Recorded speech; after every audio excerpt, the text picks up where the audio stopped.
Bharatiya Janata party के हमारे पूर्व अध्यक्ष, भारतीय जनता पार्टी के वरिष्ठ नेता, भारत सरकार में केंद्रीय मंत्री आदरणीय जेपी नड्डा जी आप लोगों को संबोधित करेंगे। मेरा आदरणीय नड्डा जी से आग्रह है कि अपना संबोधन प्रारंभ करें।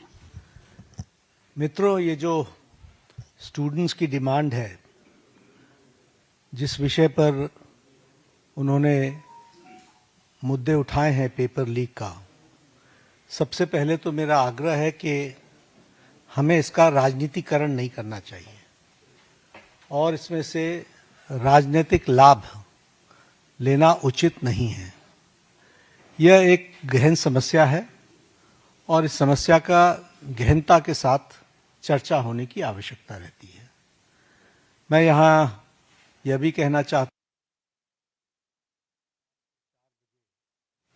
हूँ, भारत की संसद में विपक्ष के नेता श्रीमान राहुल गांधी जी ने एक प्रस्तुतिकरण दिया और उस प्रस्तुतिकरण में उन्होंने लगभग 150 पेपर लीक के बारे में उन्होंने चर्चा की।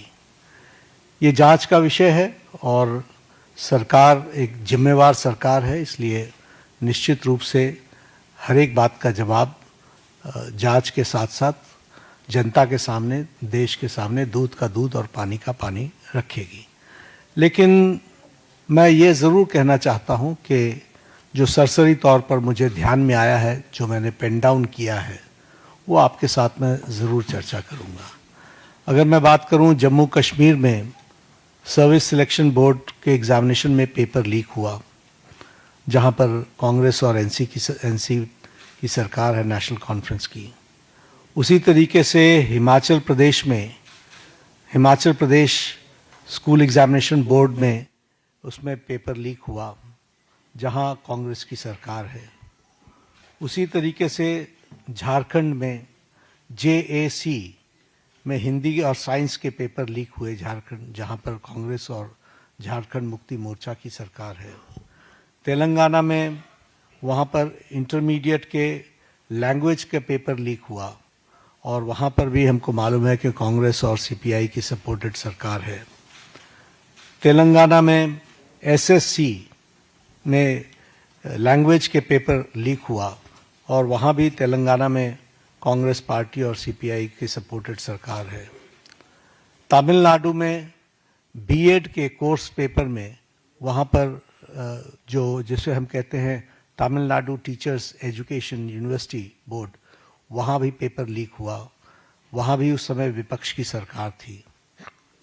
वेस्ट बंगाल में पुलिस कांस्टेबल के रिक्रूटमेंट एग्ज़ाम पेपर लीक हुआ, वहाँ उस समय TMC की सरकार थी। पंजाब में Punjab subordinate service selection board, इसमें ग्रुप B के एग्ज़ामिनेशन में इसमें भी पेपर लीक हुआ और मैल प्रैक्टिसेस भी हुए हैं। उसी तरीके से केरला में स्टेट में PSC के 26 एग्ज़ाम पेपर में इरेगुलरिटीज़ हुई हैं। कर्नाटक में जहां पर कांग्रेस की सरकार है, वहां भी प्रेपरेटरी बोर्ड एग्ज़ाम में पेपर लीक हुआ, PUC के पेपर में लीक हुआ। तो इस तरीके से मेरे को तो ये कुछ नाम मैंने लिए हैं अभी। ये इसकी बहुत लंबी फेयर लिस्ट है जिसके बारे में हम चर्चा चाहेंगे कि जब चर्चा हो। लेकिन मैं पूछना चाहूँगा विपक्ष के नेता से, राहुल गांधी जी से, कि आप सिलेक्टिव क्यों हैं? Why are you so selective? आपने UPA की और UPA के सपोर्टेड सरकारों को, जिसे हम इंडी गठबंधन कहते हैं, इंडी अलायंस कहते हैं, उनकी गवर्नमेंट्स के बारे में आपने क्यों नहीं चर्चा की? क्यों आपने अपने आप को उससे अलग रखा? यह स्पष्ट बताता है कि आपका उद्देश्य छात्रों का हित नहीं है। आपका उद्देश्य एजुकेशन में बढ़ोतरी हो, एजुकेशन की क्वालिटी में बढ़ोतरी हो, स्टूडेंट्स को जस्टिस मिले, इसमें आपका इंटरेस्ट नहीं है। आप स्टूडेंट्स के विषयों को, डिमांड्स को लेकर के आप पॉलिटिकल माइलेज लेना चाहते हैं, राजनीतिक रोटियां सेकना चाहते हैं, जो कि दुर्भाग्यपूर्ण है। लेकिन मैं इस मोड़ पर एक बात जरूर कहना चाहूंगा कि यह समय ये नहीं है कि हमारी सरकारें, आपकी सरकारें, तुम्हारी सरकारें, इस तरीके से हम इन चीज़ों को विभाजित करें। ये गंभीर मसला है और जैसा मैंने आपके सामने कुछ नाम गिनाए, ये बड़ी लंबी लिस्ट है जिसमें यूपीए की सरकारें इन्वॉल्व हैं जहां पेपर लीक हुआ है। लेकिन हम आरोप प्रत्यारोप से बाहर निकल करके हमें इस पर चर्चा करनी चाहिए और चर्चा करने का जो सबसे अच्छा माध्यम है वो है सदन, वो है पार्लियामेंट। और हम चर्चा के लिए तैयार हैं। गहन चर्चा हो, गहन चर्चा के माध्यम से इसकी बारीकियों में हम जाएं। What are the factors which are leading to for paper leak, who are the people involve and how the central government has responded. हमने किस तरीके से, जब हमारे ध्यान में कोई पेपर लीक आया है तो हमने किस तरीके से इसको एड्रेस किया है और बाकी सरकारों को भी किस तरीके से इसमें एड्रेस करना चाहिए। क्या बिंदु है जिसके बारे में हमको गहराई से चिंतन करके उसका कोई रास्ता निकालना चाहिए ताकि हमारे छात्रों के साथ जो करोड़ों में हैं उनके साथ अन्याय ना हो। और भारतीय जनता पार्टी एनडीए इस मामले में मोदी जी के नेतृत्व में बहुत गंभीर है और बहुत गंभीरता से हमने इन विषयों को लिया है और इसीलिए हमने चाहा है कि संसद में इसकी चर्चा हो। Short duration discussion, long duration discussion, business advisory committee में आप तय करो कितना समय आपने लेना है, 12 घंटे लेना है, 18 घंटे लेना है।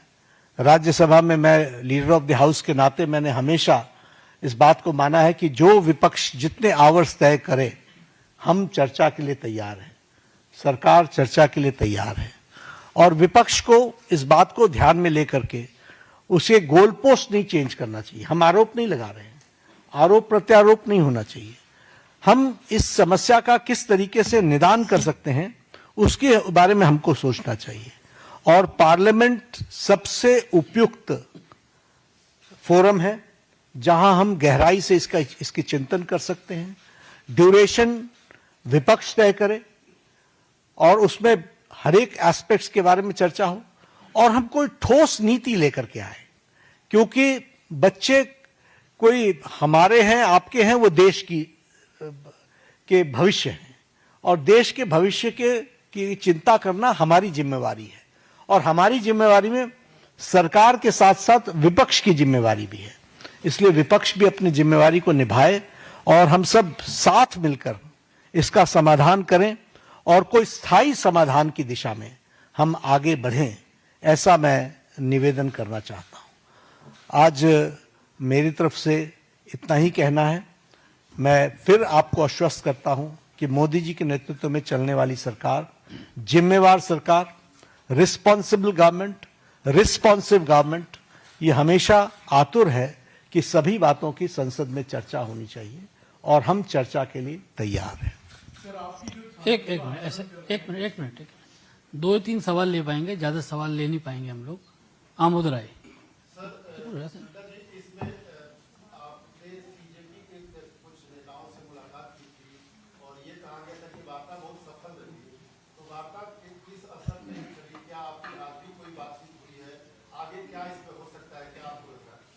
वार्ता बहुत सौहार्दपूर्ण वातावरण में हुई।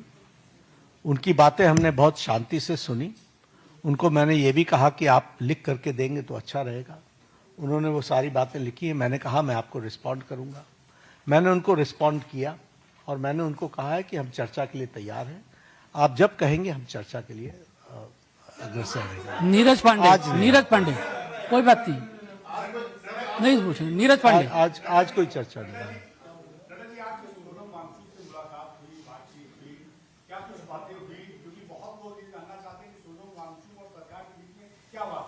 नहीं, हम तो उनका हालचाल पूछने गए।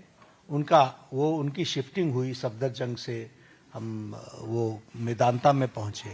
तो एक तो वो आईसीयू में थे तो वहां पर बहुत रिस्ट्रिक्टेड वातावरण होता है, लेकिन उसके बीच में हमने उनका हालचाल पूछा, उनके बेटरमेंट की बातचीत हमने की और हमने कहा कि आप अपना अनशन तोड़िए और आप मुख्य धारा में शामिल होकर के बच्चों को सही डायरेक्शन की तरफ आप ले जाएं। हमारा सरकार सारी विषयों के बारे में चर्चा करने के लिए खुली है और वो हमेशा उसको एड्रेस करेगी।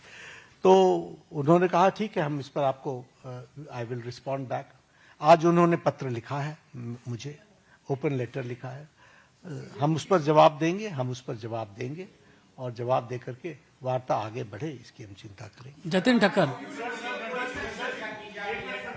आपने कहा कि ये रिस्पॉन्सिव सरकार है, ये आपने शुरू किया था, ये आपने शुरू किया था। को पुलिस कार्रवाई हुई बच्चों पर, उस पर आप क्या कहेंगे? उसकी गहन चर्चा होगी ना, पार्लियामेंट में चर्चा होगी, डिटेल में हम चर्चा करने के लिए तैयार हैं। जब हमने कह दिया everything related to paper leak, we are ready to discuss on the forum of the parliament, will discuss. चलिए हम डिस्कस, आपने शुरू एक किया एक सवाल कीजिए।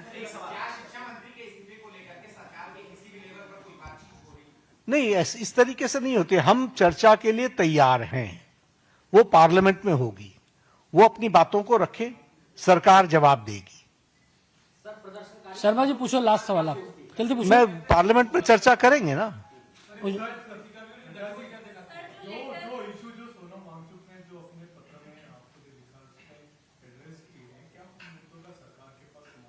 वी विल रिस्पॉन्ड, हम रिस्पॉन्ड करेंगे, उन्होंने लिख करके दिया, हम रिस्पॉन्ड करेंगे। बहुत बहुत धन्यवाद आप सब लोगों का।